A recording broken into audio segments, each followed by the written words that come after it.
ปีใหม่เปลี่ยนเวียนวันที่ผ่านพันเมื่อครบวัน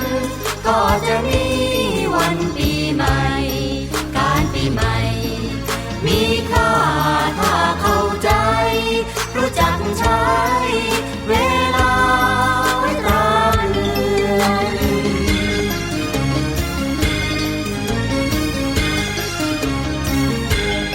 เมื่อใหม่ปีมีสุข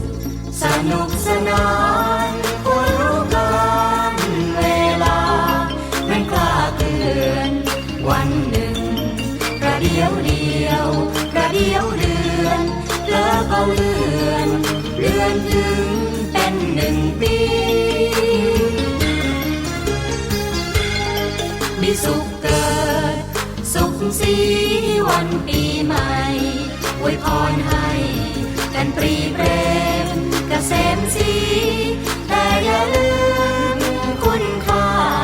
เวลามีคิดการดีสิ่งใดอย่าได้ช้าปีใหม่เปลี่ยนเวียนวันที่ผ่านพันเมื่อครบวันก็จะมีวันปีใหม่การปีใหม่มีค่าถ้าเข้าใจ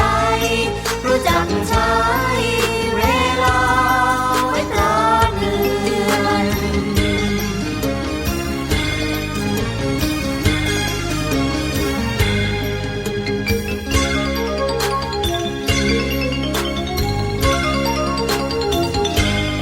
เมื่อใหม่ปีมีสุขสนุกสนานควรรู้กันเวลาเร่งกล้าเพื่อนวันหนึ่งประเดี๋ยวเดียวประเดี๋ยวเดือนแล้วก็เลื่อนถึงเป็น1 ปีมีสุขเกิดสุขสีวันปีใหม่อวยพรให้กันปรีเปร